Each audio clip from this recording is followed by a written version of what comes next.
Polres Palopo bergerak cepat membantu warga yang terkena longsor di perbatasan Palopo, Bastamlu, Sulawesi Selatan.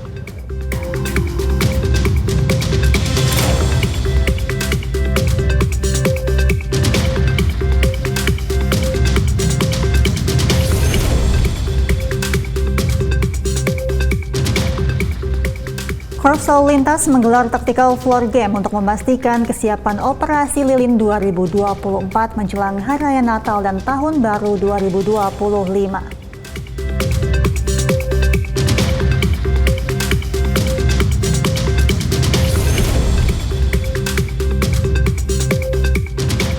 Polres Bantul menggelar bakti sosial berbagi di Panti Asuhan Santa Maria Ganjuran, Bantul, Daerah Istimewa Yogyakarta.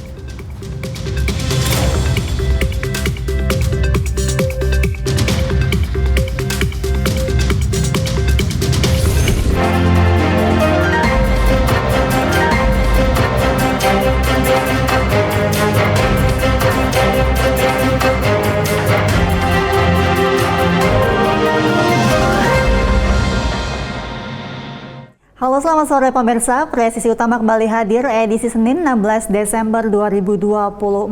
Seperti biasa, selain 3 berita utama tadi, selama 1 jam ke depan kami juga telah menyiapkan sejumlah informasi terkini lainnya. Bersama saya, Mentari Tanzil, inilah Presisi Utama selengkapnya.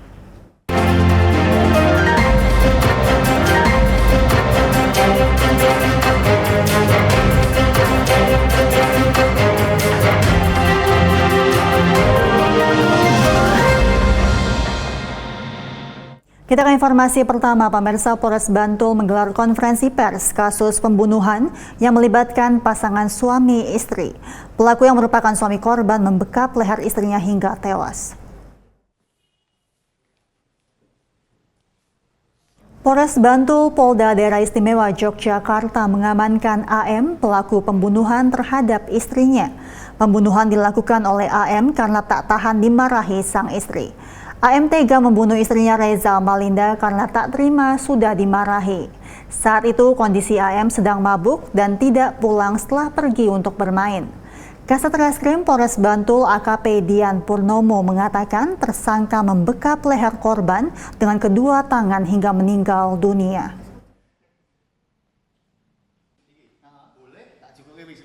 Akan melakukan jumpa pers terkait dengan perkara tindak pidana pembunuhan di mana yang terjadi TKP-nya di gudang CV VIP Ekspedisi. Dasar laporan polisi nomor LPB register 10 tanggal 7 Desember 2024 tentang tindak pidana barang siapa dengan sengaja merampas nyawa orang lain sebagaimana dimaksud dalam pasal 338 KUH pidana. Dari hasil pemeriksaan tersangka didapat keterangan bahwasanya korban mendapat trace lokasi dari handphone tersangka, kemudian mendatangi lokasi tersangka bermaksud untuk mencari keberadaan tersangka. Untuk yang digunakan oleh pelaku tidak menggunakan alat, dia menggunakan. Beralih ke Jakarta Timur, pemirsa, Subdit Jatanras Direktorat Kriminal Umum Polda Metro Jaya beserta Satreskrim Polres Metro Jakarta Timur mengamankan tersangka kekerasan berinisial GSH yang merupakan anak dari pemilik toko roti yang berada di Cakung, Jakarta Timur. GSH diamankan di salah satu hotel yang terletak di daerah Jawa Barat.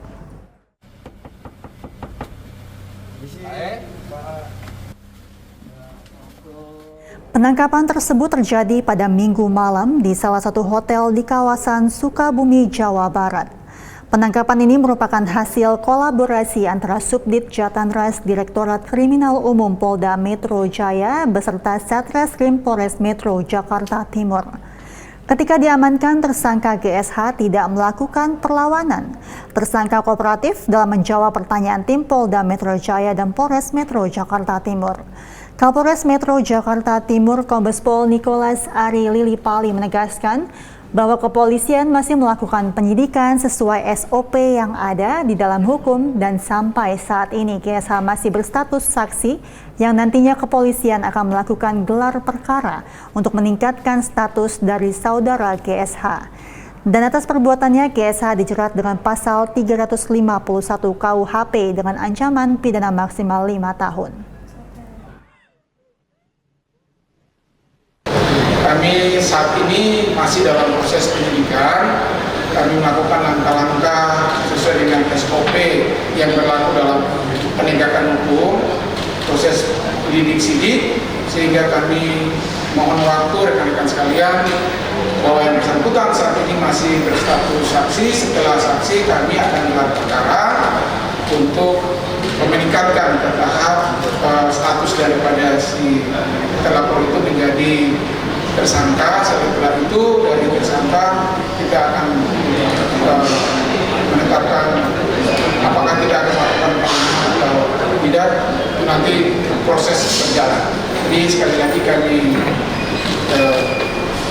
harap proses penyidikan ini sedang berlangsung dan kami akan menyampaikan informasi detailnya lengkapnya pada setelah dilakukan proses-proses penyidikan. Informasi berikutnya, longsor yang terjadi di perbatasan Palopo Bastem, Luwu, Sulawesi Selatan membuat personel Polres Palopo bergerak cepat untuk membantu warga sekaligus membersihkan jalan dari sisa material longsor. Curah hujan yang cukup tinggi pada Kamis 12 Desember 2024 mengakibatkan longsor di Jalan Poros Palopo menuju Bastem, Kabupaten Luwu. Akibat hal tersebut, akses jalan warga lumpuh total lantaran material longsor yang menutup jalan kurang lebih 500 meter. Menindaklanjuti hal tersebut, personil Polres Palopo segera menuju lokasi kejadian untuk melakukan evakuasi terhadap warga yang terjebak. Evakuasi dilakukan dengan menyeberangi Sungai Kembar dengan bantuan seutas tali di wilayah Siguntu. Sekitar 50 warga berhasil dievakuasi di mana sebelumnya mereka hendak menuju kota Palopo, namun harus terjebak beberapa saat sembari menunggu evakuasi aparat. Keesokan harinya, Jumat 13 Desember 2024, personil Polres Palopo turun ke TKP melakukan gotong royong dengan membersihkan material longsor yang menutupi jalan. Seperti yang diketahui, longsor tersebut berada di 3 titik, di mana 2 titik telah dibersihkan secara manual. Dalam kesempatan itu pula, PJ Wali Kota Palopo, Firman Sadepe, turun langsung melakukan peninjauan didampingi Kabaren AKP Samsudin dan Kapolsek Wara Kompol John Pairunan. Intinya di sini ada 3 titik longsor. 2 titik itu sudah dikerja oleh teman-teman semua dari BPBD, dari kepolisian, dari TNI, dari masyarakat setempat, itu sudah bisa dilalui. Tinggal satu ini memang yang di belakang kita ini kurang lebih 50 meter dan sekarang ini kondisinya masih labil, masih jatuh-jatuh tanahnya sehingga kita belum bisa melakukan pembukaan jalan. Ya, kita belum bisa, kita menunggu sampai keadaan aman baru kita lakukan pembukaan jalan. Jadi intinya kita sudah komunikasi dengan semua yang terkait dengan Bina Marga Provinsi Sulawesi Selatan, Balai Besar Jalan, kita sudah komunikasi juga. Insya Allah kalau keadaan sudah normal, apalagi ini masih mau kayak gerimis, ya kita akan lakukan pembukaan jalan. Ini agak sulit juga ini karena ada 50 meter dan masih bergerak tanahnya. Ini kan jalan kewenangan provinsi, ya. Ini jalur yang sering dilewati oleh masyarakat kita untuk menuju ke Bastem, ya, Kabupaten Luwu. Berdasarkan laporan teman-teman, kalau ini dia longsor susulan, kemudian dia menutup sungai yang ada di bawah, itu kemungkinan bisa naik ke rumah-rumah penduduk. Jadi kita sudah perintahkan camat dengan Pak Lurah, dengan teman-teman BPBD untuk melakukan sosialisasi ya kepada masyarakat untuk kita siap-siap ya kalau terjadi longsor susulan. Ya, insya Allah kita sudah siap dengan mitigasi bencana kita sudah siap untuk melakukan hal-hal yang mengantisipasi jika terjadi longsor susulan. Untuk saat ini, para petugas masih terus standby untuk membantu warga melintas melalui Sungai Kembar Siguntu.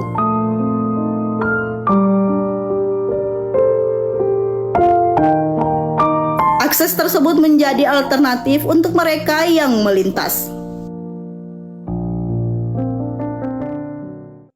Dan untuk mengetahui kondisi terkini dan bagaimana proses evakuasi warga korban longsor, saat ini kita telah terhubung dengan Kapolres Palopo, AKBP Safei Nafsikin. Selamat sore Pak Safei. Sore. Sehat Bapak? Selamat. Ya, alhamdulillah sehat Pak.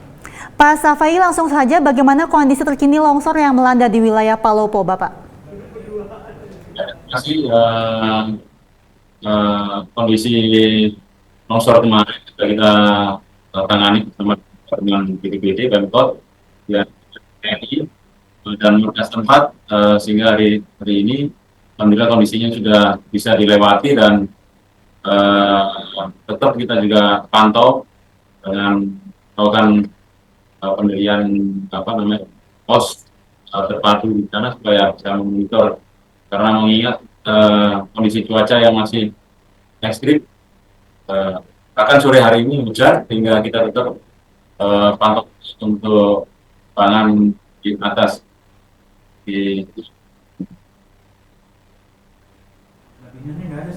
Bapak, jika kita melihat kondisi akses untuk menuju ke lokasi, begitu dapat diceritakan apakah bagaimana proses evakuasi dari Polres Palopo untuk mengevakuasi warga? Terkait proses evakuasi, kami bersama TNI dan BPBD, kita lihat bersama di hasil rekamannya bahwa kita bantu dengan menggunakan tali, karena memang jalur tersebut dilewati, ada 2 titik misalnya di longsor maupun warga yang nyebrang melewati sungai dengan arus sungai yang cukup deras, sehingga kita bantu evakuasi warga yang di atas dengan karena melewati sungai dengan kita angkat, apalagi yang akan kita bawa, kita dengan bantuan tali melintang supaya lebih mudah untuk melewati sungai. Adapun pembersihan jalan dibantu juga dengan satu eksa, kita bersihkan, dan eksanya juga standby, gabung dengan teman-teman dari Satgas Tanggap Bencana dari Pemkot dan Polres Palopo serta TNI dan Markas tempat. Baik Bapak, jika kita melihat informasi dari BMKG bahwa cuaca ekstrim masih akan terus terjadi beberapa hari ke depan, lalu adakah himbauan kepada masyarakat Bapak untuk mewaspadai kemungkinan potensi bencana yang terjadi begitu? Ya baik, kami melalui Babin Kamtibmas dan 3 pilar, kami terus mengimbau kepada warga melalui himbauan di grup, di WA grup sudah ada, kemudian kita door-to-door juga, khususnya di daerah-daerah yang memang rentan dengan bencana, karena ini masih menunggu program dari pemerintah pusat untuk pembangunan trap-trap tanggul supaya tidak longsor, karena memang ini longsor tahunan, sehingga kami selain himbau di masyarakat dekat dengan lokasi tersebut, kami juga pasang di beberapa titik himbauan, karena ini jalur perlintasan menuju ke Luwu. Jadi ini selain ada warga yang tinggal di lokasi tersebut yang bercocok tanam kebun, ada juga yang melintas melintas ke arah kota lain, yaitu kota Luwu dari kota Palopo. Hingga kami pada saat cuaca ekstrim kami himbau untuk terbalik dan tidak melintas di jalur tersebut. Baik, terima kasih Kapolres Palopo AKBP Safei Nafsikin telah bergabung sama kami di Polri TV. Sehat selalu Bapak, salam presisi. Salam presisi, terima kasih Mbak, sehat selalu. Salam dari Palopo. Baik pemirsa, presisi utama akan segera kembali, tetaplah bersama kami.